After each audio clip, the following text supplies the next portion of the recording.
तो दोस्तों ड्रामा हमराज की स्टोरी अब पहले से कुछ बेहतर हो चुकी है और अपने ट्रैक के ऊपर आने लगी है। जैसा कि आपको दिखाया जाता है कि जो सारा की बहन है वो सैम के घर आ चुकी है और उसकी माँ का वो ख्याल रखेगी और उसके बारे में सैम की माँ नहीं जानती और वो पूछ भी रही थी कि ऐसी भी क्या मजबूरी है कि तुम मेरे पास आ गई हो, क्या तुम्हें पैसों की जरूरत है, क्या तुम्हें कहीं काम नहीं मिला। तो अभी ये तय होना बाकी है कि ऐसी भी कौन सी वैकेंसी खुली थी सैम के घर पे कि उसने ऑनलाइन अप्लाई किया जनाब और उसकी अप्रूवल हो गई और इंटरव्यू भी उसका कंप्लीट हो चुका है और वो अब क्या करेगी कि वो सैम के घर में रहेगी, उसकी माँ का ख्याल रखेगी।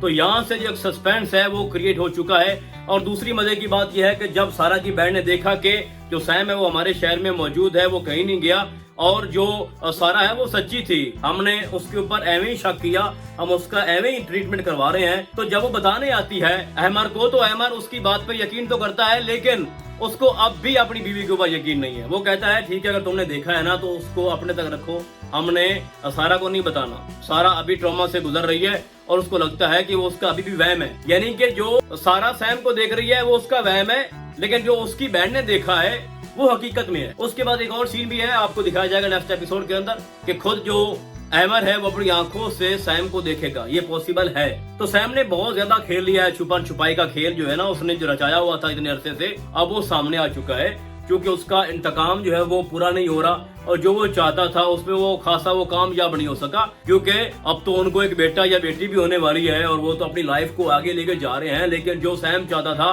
वो तो नहीं हो पा रहा ना। और ये तो हमें शुरू से एतराज था कि जो सैम चाहता है उसने एक बार भी ये नहीं सोचा कि जिनके पीछे मैं लगा हुआ हूँ क्या वो सच में गुनहगार हैं भी या नहीं।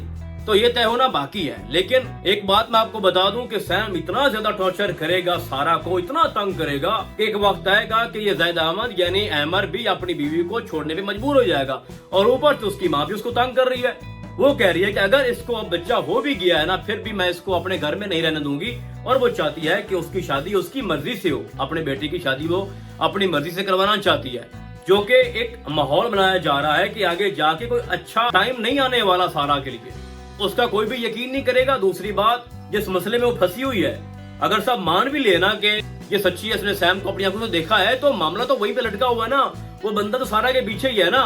उसको तो ये लगता है ना कि इसने फराज को मारा था।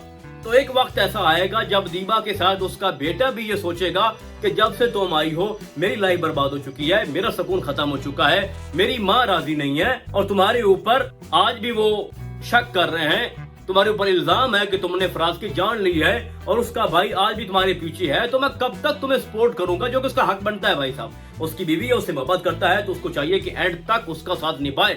लेकिन मुझे ये लगता है कि अहमर अपनी बीवी को छोड़ देगा। बड़ा ही सस्पेंस आगे बढ़ने जा रहा है और मैं शुरू से कह रहा था कि अभी आप वेट करो, हो सकता है कि जब ये ड्रामा मिड में हो, इंटरवल में हो, तो आगे जाके ये अपना कोई ऐसा रुख अख्तियार करे जहां पर सस्पेंस ट्विस्ट और एक स्टोरी के अंदर जान आए, जो कि लग रहा है कि ऐसा होने वाला है। दूसरी तरफ आपको दिखाया जाता है कि जो पहले वाली सारा थी जो कि फराज की बीवी थी, उसकी माँ को दिखाया गया, उसके भाई को दिखाया गया है। तो अगरचे एक ऐसा सबूत दिखाया गया है कि उसे मार दिया गया है, लेकिन मुझे लगता है कि वो आज भी जिंदा है। मेरी ये स्ट्रॉन्ग फीलिंग्स है भाई साहब कि फराज की बीवी जिंदा है और वही आके सैम को बताएगी कि हकीकत में फराज के साथ हुआ क्या है। और जब सैम की आंखें खुलेगी ना, जो उसकी आंखों के ऊपर पट्टी बंधी हुई है और पता नहीं किसने बांधी थी, जब वो खुलेगी तो वो हैरान हो जाएगा कि मैंने इतना अरसा एक मासूम को तंग किया। और फिर उसके बाद माफी मांगने का भी कोई रास्ता नहीं होगा। और वो जो आप पिस्टल देख रहे हो ना जो सारा के हाथ में था, वो किसको मारे थी, सच में सारा पागल हो जाएगी, मैं आपको बता रहा हूँ। उसकी लाइफ को बर्बाद करने वाला सैम, उसके सुकून को छीनने वाला सैम, वो सैम से इंतकाम लेके और आखिरी हद तक जाएगी। और ये अपनी दुश्मनी में जितना आगे बढ़ेंगे, अभी वक्त चल रहा है हमारे सैम का ना, जब सैम के सामने सारी रियलिटी खुल के आएगी कि इसका कोई कसूर नहीं था, तो वो उसके पीछे भागेगा, उससे माफी मांगेगा सारा से, और सारा फिर उसको माफ नहीं करेगी। और एक ऐसा वक्त आएगा जहाँ पर हमारे सैम को सारा से मोहब्बत हो जाएगी और ऐसी जोरदार मोहब्बत होगी कि फिर हम दोनों की शादी हो जाएगी और फिर उनको एक बच्चा भी होगा। अब ये तय होना बाकी है कि सारा का जो पहला बच्चा है वो कहाँ जाएगा, क्या होगा, या कोई ऐसा मिसहैप कर देंगे, ये तो अभी तय होना बाकी है। लेकिन अगर आपको लगता है कि इस ड्रामे के एंड तक अहमर जो है वो अपनी बीवी का साथ देगा, तो ये आप गलत सोच रहे हो। एक वक्त ऐसा आएगा जब अहमर उसको छोड़ देगा और उसकी शादी वहीं होगी जहां उसकी माँ कह रही है, क्योंकि इस ड्रामे का जो मेन रोल है वो फिरोज खान और रजा खान कर रहे हैं और इन दोनों का ही मिलन जरूरी है इस ड्रामे के एंड पे। तो आपको ऐसा दिखाया जाएगा कि जहाँ से ये दुश्मनी शुरू हुई थी, जो नफरत शुरू हुई थी, उसका जो इख्तिताम है वो मोहब्बत के ऊपर होगा और इन दोनों की हो जाएगी शादी। बाकी ड्रामा जो है वो अभी तो स्लो जा रहा है, बोरिंग भी है, और खास तौर पर वो सीन जो कि सैम और उसकी माँ के माबैन होते हैं वो तो सच पूछो तो मेरा देखने को भी दिल नहीं करता। बाकी अगर मैं बात सारा की बहन की करूं तो उसने थोड़ा बहुत आखिर ट्विस्ट डाला इस ड्रामे के अंदर। बाकी मैं शुरू से कह रहा हूँ कि जो अमर है यानी जैद अहमद वो बहुत ही अच्छा एक्ट कर रहा है, बड़े कमाल के सीन उसके हैं और जो भी उसको रोल दिया गया है बड़े अच्छे से उसमें समा चुका है वो बंदा। बाकी सैम के जो बिजनेस है उसको लेके जब वो अपने दोस्त से बात कर रहा होता है तो कोई इंटरेस्टिंग सीन नहीं है, कोई उनमें दम नहीं है, फजूल बात लगती है। और मैं सच बताऊं तो हमारे फिरोज खान का जो ड्रामा हमराज था ना, काश ये ड्रामा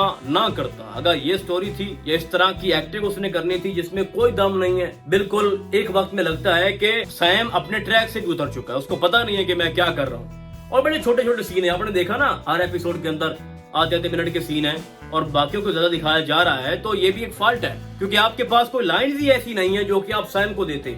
उसके किरदार को आपने महदूद कर दिया, बस आपने ये करना है कि बस सारा आगे है और तुम उसके पीछे हो। अच्छा, यहाँ पर मेरा सवाल है कि सामिया जो कि एसपी साहिबा हैं, आपने उसको इस ड्रामे के अंदर क्यों डाला? पिछले 4 एपिसोड से वो गायब है, वो क्या इन्वेस्टिगेट कर रही है? कभी उसने इन्वेस्टिगेट किया कि फराज के साथ एक्चुअल में हुआ क्या था, वो क्या कर रही है, वो थाने में क्यों पड़ी हुई है? बाहर निकले, चीजों को देखे और हेल्प करे अपने कजन की। सैम कजन है ना उसका, बड़ी खैर खा थी और वैसे भी आपको दिखाया जाता है कि वो फराज के ऊपर मरती थी, उससे मोहब्बत करती थी, तो वो अपना फर्ज कहाँ भूल गई है? पावर होते हुए भी वो कुछ नहीं कर पा रही। तो बहुत सारी चीजें हैं भाई साहब, अगर हम गलतियां निकालने बैठ जाएं तो बहुत सी निकाल सकते हैं, बट ओवरऑल मैं आपको ये बताना चाहता हूँ कि आगे जाके ये स्टोरी थोड़ा स्ट्रांग हो जाएगी और अपने ट्रैक की तरफ आ रही है और एंड जो है वो बड़ा ही आउट ऑफ द कोर्स हो सकता है। और जो मैं आपको बता रहा हूँ कि सैम और सारा की शादी हो जाएगी, मैं हमें नहीं कह रहा भाई साहब, आप लोग देखिएगा ऐसा ही होगा। बाकी आपको क्या लगता है कि नेक्स्ट इसमें क्या हो सकता है, क्या अच्छा क्या बुरा, आप लोगों ने मुझे कमेंट्स में बताना है। तो फिलहाल के लिए बस इतना ही, हम आपको बहुत जल्द मिलेंगे किसी और ड्रामे के नरिव्यू में, तब तक के लिए अल्लाह हाफिज।